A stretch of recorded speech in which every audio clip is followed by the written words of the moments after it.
21 ممالک کے terrorist group جو ہے جنہوں نے پناہ لے کر یہاں خارجی جو ہیں یہ اپنے دنیا کے اوپر اور پاکستان کے اوپر حملے کر رہے ہیں، اس میں بہت بڑا جو رول ہے وہ انڈرسٹینڈ کرنے کا ہے نان اسٹیٹ ایکٹرز کا ہے، جس طرح انڈیا ہو گیا جو پیسے انفلٹریٹ کر رہا ہے، جو ان کو ٹریننگ دلوا رہا ہے اور جو پیسوں کی انوالومنٹ سے یہ اسلحہ اور چیزیں لینے کے قابل ہوتے ہیں اور پھر جو ہے آپ حملے کرتے ہیں.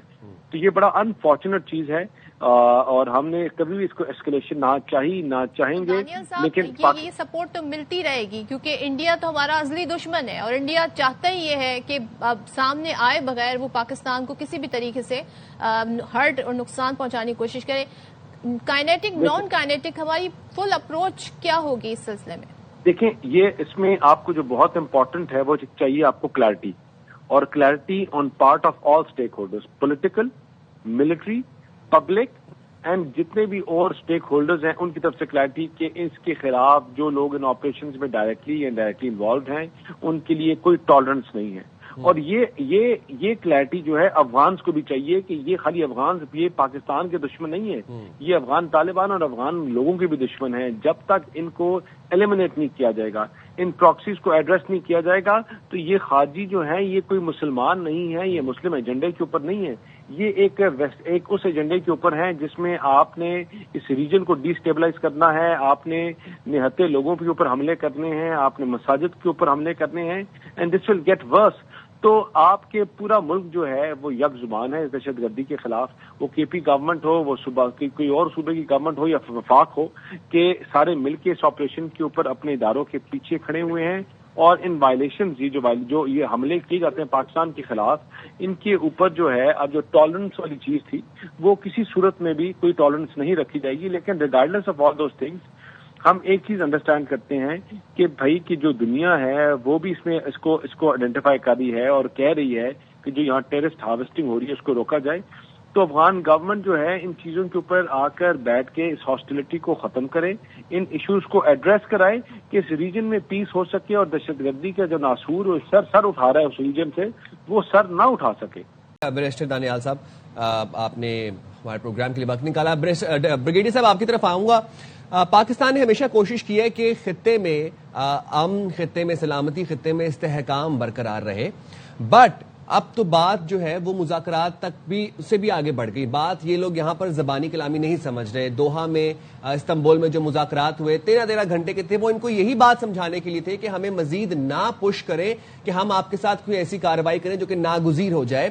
افغانستان ایک نرسری بنی ہوئی ہے جہاں پر دہشت گردی پنپ رہی ہے، اور نہ صرف پاکستان میں تو BLA TTP کو یہ سپورٹ کر ہی رہے ہیں، بلکہ آپ دیکھ لیں کہ جو انٹرنیشنل ٹیررسٹ گروپس ہیں، داعش ہے، اس کے بعد ریجنل میں ہمارے پاس القاعدہ آ جاتا ہے، ISIS آ جاتا ہے. تو بات کا مقصد یہ ہے کہ یہ کتنا ناگزیر تھا یہ کارروائی پکتیکا کی، ننگرہار کی اور خوست کی. جی ہاں، دیکھیں جب پچھلی جب بات چیت ہوئی تھی، جب دوحہ میں بات چیت ہوئی اور اس کے بعد استنبول میں بات چیت ہوئی، تو اس وقت بھی اسی بات پہ زور دیا جا رہا تھا کہ کوئی ویریفائیبل میکینزم وہاں پہ ہو. اور پھر یہ بھی واضح کر دیا تھا پاکستان نے، اور ڈفرینٹ موقعوں پہ کیٹیگوریکلی پاکستان نے کنوے کیا تھا، اگر پاکستان کی سیکیورٹی وائلیٹ ہوتی ہے، پاکستان کی سیکیورٹی آف سٹیزن، پاکستان کی security of its soldiers, Pakistan کی سوورنٹی جو ٹیریٹوریل انٹیگریٹی ہے، سو پاکستان اس پہ سوچے گا نہیں، پھر پاکستان اکارڈنگلی رسپونڈ کرے گا.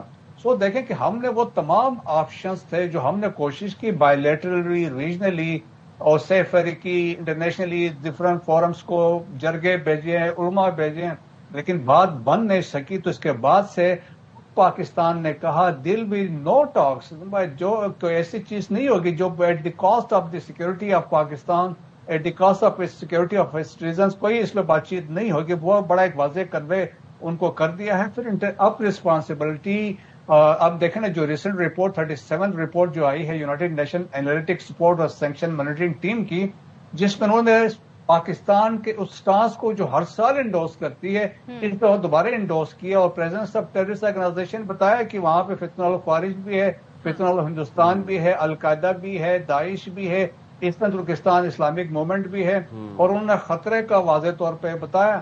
اور پھر یہی باتیں یونائٹڈ نیشن سیکورٹی کونسل میں بھی ہوئی ہیں.